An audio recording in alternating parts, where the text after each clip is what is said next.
Ladies and gentlemen, I'd like to welcome Rory McIlroy to the Media Centre this afternoon. First of all, Rory, I'd like to congratulate you on the birth of Poppy Kennedy. Thank you. I think 10 weeks ago.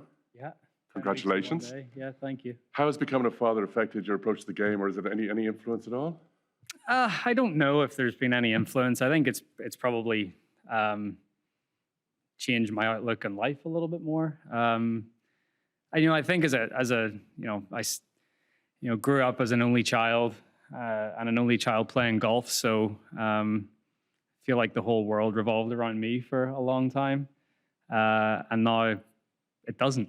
It revolves around this little person that came into the world a few weeks ago, and it's a nice change of pace. It's different. It's I was even saying, getting up here, the first thing, playing yesterday, getting back to the house, like there was no thought of turning the TV on. There was no thought of going on my phone. It was just go and see her and play a little bit before she goes to bed. And so it's nice to take your mind off things too. But yeah, in a way, it's, as I said, I think you need to be a pretty selfish person to be a good player at this game, and a little bit of selflessness probably isn't a bad thing for me. Rory, you're coming into this fall Masters with some form. You had 29 birdies in Zozo in your last tournament. You're very strong on strokes saved off the tee now, and I looked on your Instagram. You've hit the 190 ball speed that you were chasing for a long time. So I just wondered, how will that translate into what you're doing this week? Yeah, I think so. I mean, it's the whole trend in the game at the minute. People trying to get a bit longer and a bit more speed, and I think having a bit of length this week's going to be an advantage. The course is pretty soft. With the rain forecast as well, it might get even softer. And yeah, look, the game feels pretty good. Before the world changed in March, I was playing pretty good. I got the #1 in the world. Was playing really consistent golf, and then after we came back out of the lockdown, I've sort of, there's been really good stuff in there, but there's been some lackluster stuff too. Lapses of concentration. Sometimes feeling like you're out there and it doesn't really count. It's been an adjustment to get used to, but. We've been in it now for a few months, and feel like I've, maybe took me a little longer to adjust than some other people, but, this is the way it's going to be for a while. And, they're still handing out trophies at the end of every week. So you may as well try and play as hard as possible for them. And you've been up here twice in the last 2 weeks or so. So you got a better feel for the course and the way it's playing? Yeah. I came up here, like 2 weeks ago, I guess it was. And the course was very soft, very long then. It wasn't quite as warm as it is now. And then, I was up last Saturday. Course was a little firmer, a little better, a little faster. And then it seems as if as the days have went on, it's just gradually getting a little more what we're used to, a little faster, a little more bounce up to the greens, a little firmness to the greens. It's still not the same as what it is in April, because it can't be. I mean, you guys can do a lot of things here at Augusta, but I don't think you're magicians, so it's a little different. But that's to be expected, and I think everyone's looking forward to it. I think everyone's just so grateful that there is a Masters this year and we're playing it, and I think everyone's looking forward to getting started. Thanks, Rory. I'm going to open up for questions. Doug? Rory, when you talk about your results basically post-pandemic and some of the adjustments you've gone through, how do you feel about the state of your game going into this Masters compared with previous ones in April? How much does form really matter to you? Yeah. Honestly, I feel good. I do feel good about my game. I'd say over the last 2 months, I've worked on some technical stuff on my swing that I needed to. Swing was getting very flat, very deep underneath the plane on the way down. I feel like I had to sort of hang on to it through impact to hit it straight. Where now it's sort of getting back down on plane. I feel like I can fully release it, and the ball is going, it's starting straight. You know, I don't have to feel like I hold on to it to hit a straight shot. So that sort of has given me a nice bit of freedom throughout my swing. You know, I don't really have the fear of the left as I had sort of during the summer.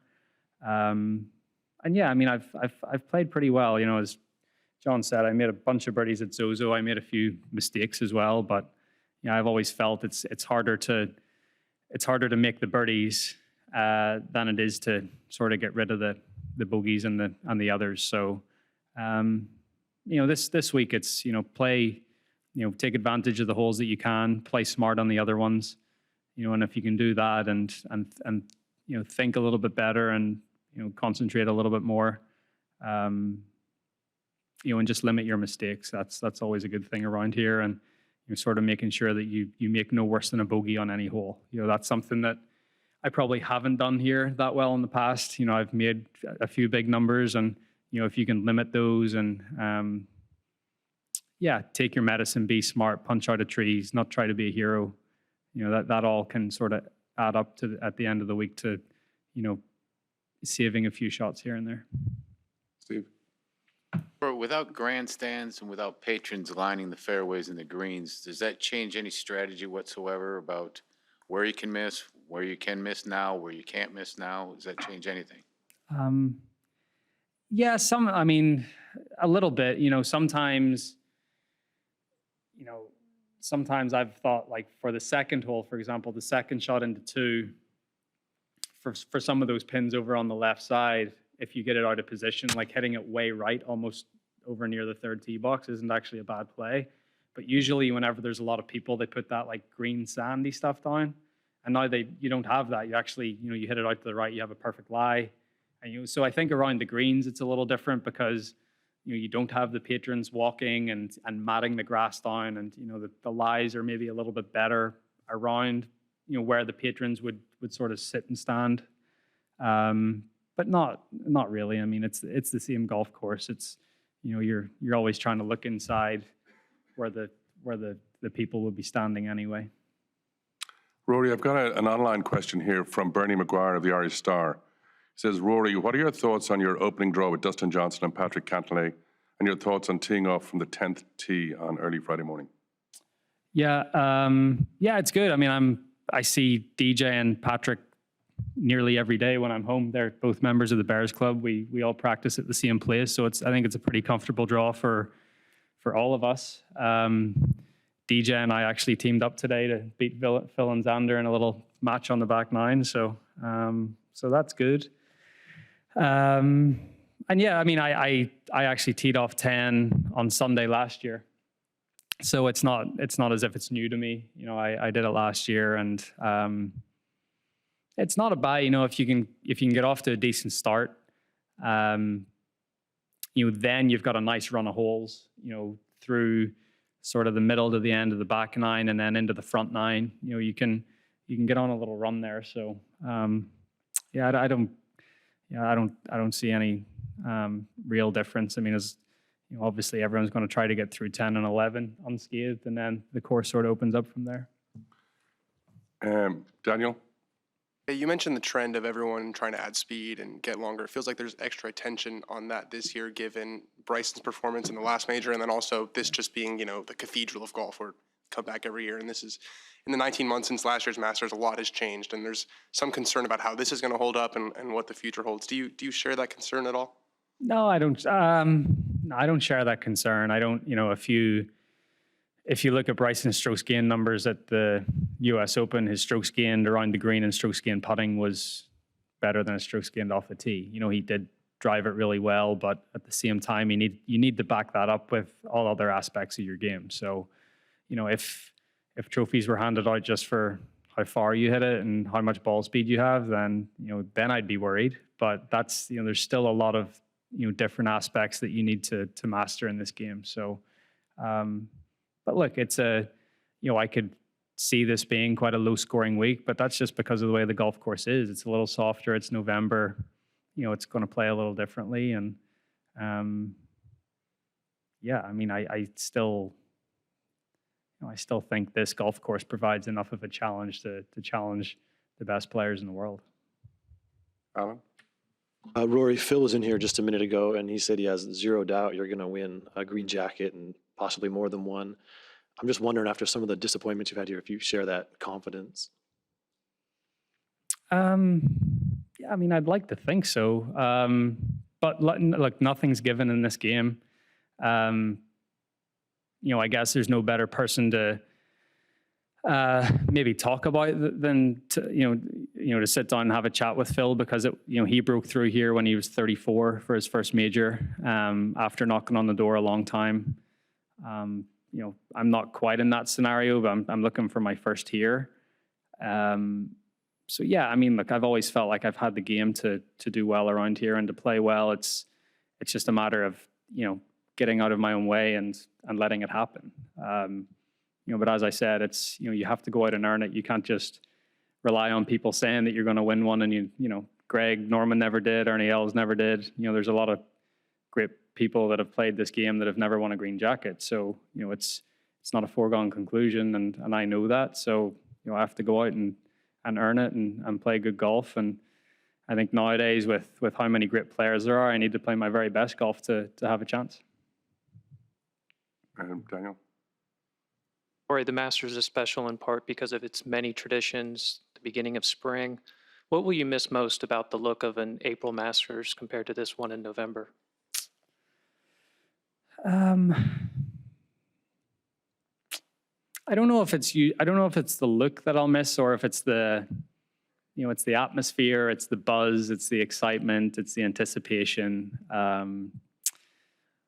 was saying to John earlier, John Rahm held his shot on 16 today, skipping it over the water. I mean, just imagine the roars that would have created, in a normal year. That would have been pretty cool. So, that's something that is obviously going to be different this year for obvious reasons. And yeah, I mean, obviously it's pretty. The azaleas on 13 and everything in the spring is nice. I've had a closer look at them than most people. I've headed up on those azaleas left at 13 too many times. But it's a different look. It's November, and I think everyone just has to embrace that. We're here and we're playing, and that's a great thing. Scott? Rory, before everything shut down, you would have been coming in here as maybe the primary story that week that everybody was talking about. And since that, Bryson has kind of taken over the narrative a lot, and you're a little more under the radar coming in here. Do you prefer that rather than us constantly talking about your quest and what you can accomplish here? I do prefer that. I like it. I've always liked sort of doing my own thing and trying to stay as low key as possible. Sometimes the way I've played over the years, I haven't, that hasn't happened because, I've won some tournaments, and, I've been on some pretty good runs at times. But yeah, I don't mind this. This is nice. It's, it feels like everything this year, it's more subdued, it's more relaxed. It's sort of just, that's the feel for me anyway. Obviously Bryson's going to be feeling a little different because, the attention is on him, and deservedly so, coming off the back of a major win and basically disrupting the game of golf over the last few months. It's a big story, and I'm just as intrigued as everyone else to see how that unfolds. Jamie? Rory, have you ever been this relaxed going into a Masters, sorry?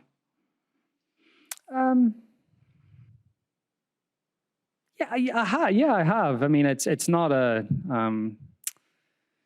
there's been, I think the times when I'm not relaxed is when I'm not feeling comfortable with my game, and I'm not sure of some aspects of my game, and that's when you're not as relaxed. But as I said at the start of this press conference, my game feels good, and I've hit it well. Over the past couple of weeks in practice up here, playing a couple of practice rounds the last 2 days.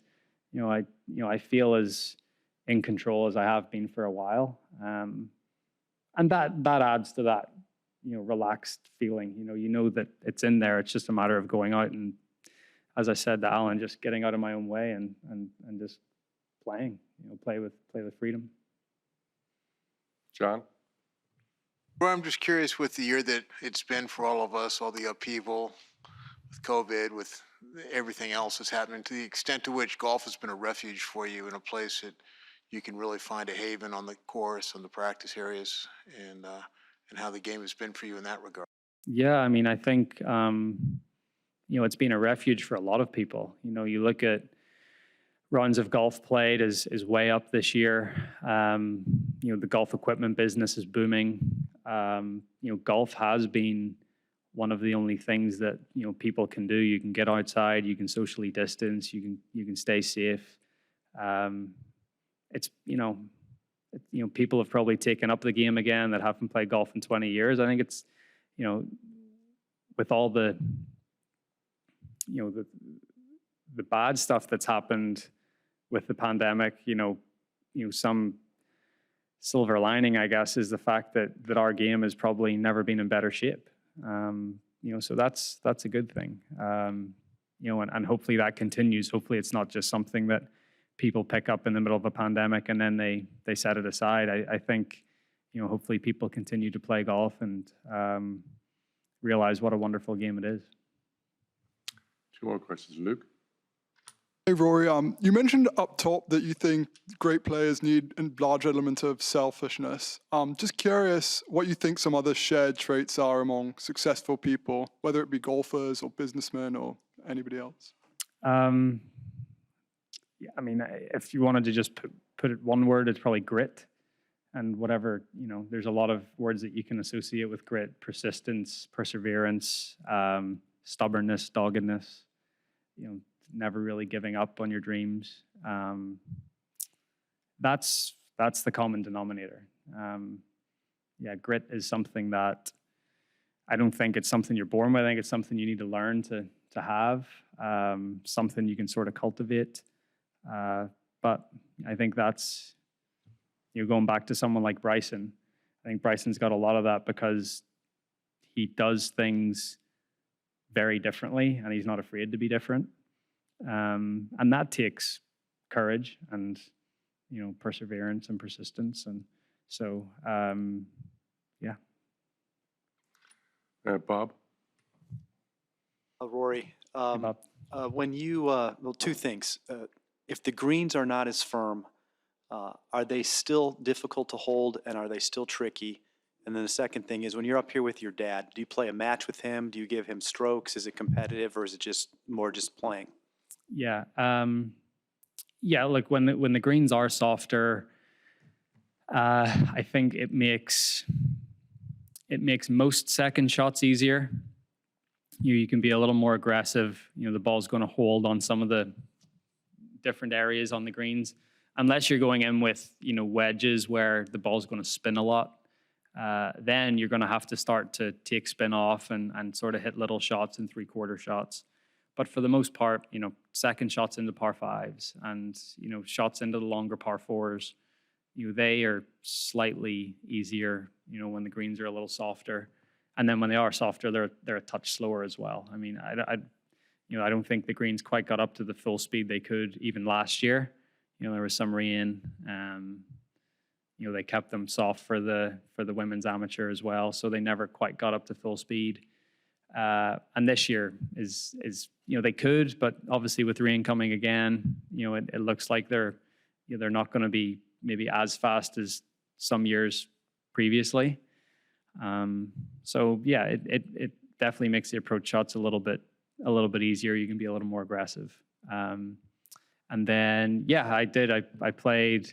It was myself, my dad, Jimmy Dunn, who's a member here, and actually a friend of Matt Wolf's, Cole White, who his dad was with Jimmy the day before, and Cole stayed and played another day. So it was me and the young guys. Cole and I took on the old guys, and the old guys actually beat us.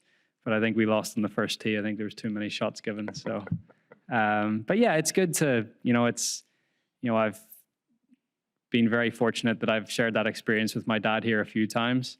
And, I always think back to growing up at Hollywood Golf Club and playing with him there, and to think, 20 years down the line, that would be walking up the 18th at Augusta together and playing, and I've even got goosebumps just talking about it. So it's really cool, and I definitely don't take it for granted. Last two questions, Mark. Since we were started and golf kind of led the way across a lot of sports, or all sports, of figuring out how to do this safely, was there ever a moment where you sort of doubted most that we'd ever be able to make it back to here, to Augusta in November?